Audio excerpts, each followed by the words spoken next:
اعوذ باللہ من الشیطان الرجیم بسم اللہ الرحمن الرحیم۔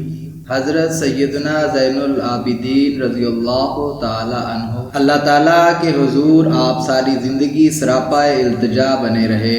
آپ کی مناجات سالکین راہ مولا کے لیے توبہ و استغفار اور طلب مغفرت کے باب میں عظیم اثاثہ ہیں۔ ان مناجات میں پنہا سوز و گداز ہدایت کے متلاشیوں کے لیے نشان منزل کی حیثیت رکھتا ہے۔ مقربین میں سے جب کوئی اللہ تعالیٰ کے حضور حق کے بندگی بجا لاتے ہوئے اپنی کوتاہیوں، غلطیوں، حکم عدولیوں، نافرمانیوں اور گناہوں کا اعتراف کرتا ہے تو بظاہر اس کا یہ اظہار بندگی ایک طرح سے انکساری کی ایک شکل ہوتا ہے، لیکن امام زین العابدین رضی اللہ تعالی عنہ کی مناجات کے پس پردہ اخلاص کی خاصیت کا یہ عالم ہے کہ جو عرض کر رہے ہوتے ہیں مجسم سچائی بن کر پڑھنے اور سماعت کرنے والوں کے قلوب و ارواح میں اترتا چلا جاتا ہے۔ حالانکہ آپ اہل بیت اطہار کی وہ برگزیدہ ہستی ہیں کہ عبادت خود جن پر فخر کرتی ہے۔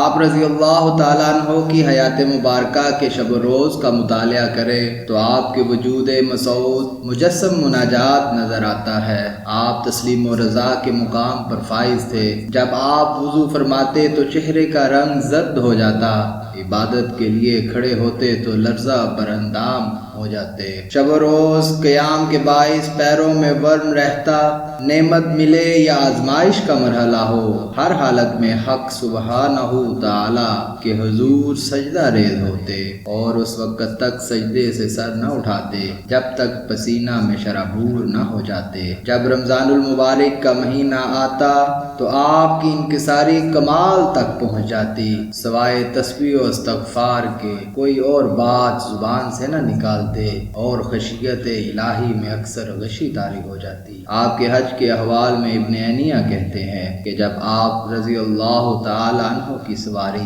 اس مقام پر پہنچی جہاں احرام باندھنا لازم ہو جاتا ہے تو عرض کیا گیا حضور احرام باندھ لیں۔ اللہ تعالیٰ کے حضور حاضری کے خوف سے آپ کے جسم مبارک پر کپ کبھی طاری ہو گئی، چہرے پر زردی چھا گئی، یوں لگا کہ جسم میں جان ہی نہیں ہے۔ احرام باندھنا مشکل ہو گیا، پھر عرض کیا گیا حضرت کوشش فرمائیں اور تلبیہ کہیں، لیکن زبان تلبیہ کے الفاظ ادا کرنے سے قاصر تھی۔ عرض کیا گیا آپ تلبیہ کیوں نہیں ادا کرتے؟ فرمایا میں ڈرتا ہوں کہ میں لبیک کہوں تو ادھر سے لا لبیک کی آواز نہ آ جائے۔ جب سنبھل کر تلبیہ کیا تو غش کھا کر گر پڑے اور حج کے اختتام تک مسلسل یہی معاملہ درپیش رہا، کبھی سنبھلتے اور کبھی بے ہوش ہو کر گر پڑتے۔